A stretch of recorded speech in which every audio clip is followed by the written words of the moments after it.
Bonjour à tous et bienvenue dans la Minute de Saut, un coup d'œil sur l'actualité non sponsorisée par BFN TV. T'as vu au coin du feu la classe hein? D'ailleurs attends, je crois qu'il faut que je rajoute une petite bûche là.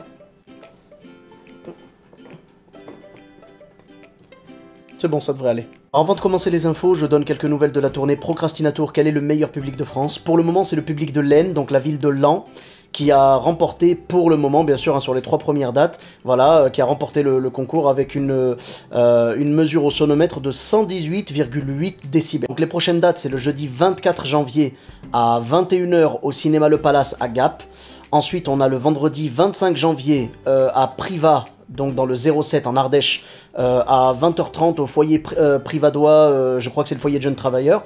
Et ensuite, on a le samedi 26 à Péruy, au café-concert Le France, donc c'est à 21 h. Tous les liens sont dans la description, bien sûr, hein, et si vous devez venir réserver sur place, pour bénéficier du tarif réduit, il suffit de réserver donc le soir même avec le mot de passe Wesh Bougnoul. C'est un vrai mot de passe, hein, t'inquiète pas, hein, il suffit de venir voir le spectacle pour comprendre.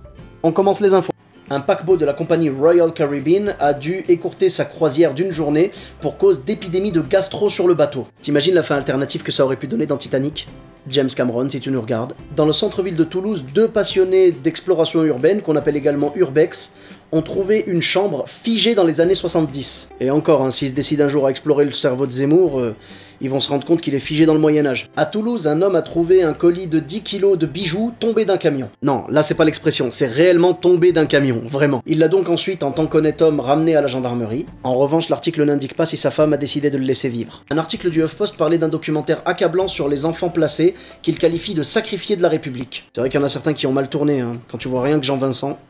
Donald Trump ferait tout pour garder secrètes ses conversations avec Vladimir Poutine. Donc j'espère que vous avez compris, hein, que le message est clair, hein. Donald Trump vous demande de ne plus retweeter. Christophe Castaner déclare que si le 80 km/h ne fonctionne pas bien, on pourrait revenir aux 90 km/h. Alors moi j'ai 3 suggestions pour le gouvernement. Revenir aux 90 km/h, revenir à l'ISF, revenir à la raison. La femme de Carlos Ghosn dénonce ses conditions de détention. Et encore, hein, estime-toi heureuse, hein, ils auraient pu l'obliger à rouler en Laguna 2. Yann Moix déclare après les réactions sur sa polémique avec les femmes de plus de 50 ans, j'aurais milité pour la résurrection d'Hitler, j'aurais eu moins de problèmes. Ce qui est sûr déjà, c'est que tu milites pas pour la concordance des temps. 8 Français sur 10 ne voudraient pas d'une alliance entre Le Pen, Mélenchon et les Gilets jaunes. Par contre, je suis sûr qu'il doit y avoir des scénaristes de films d'horreur qui seraient emballés par l'idée. En Thaïlande, les autorités envisagent de provoquer des pluies après un épisode de pollution à Bangkok. L'article n'indique pas en revanche à quelle heure atterrira François Hollande.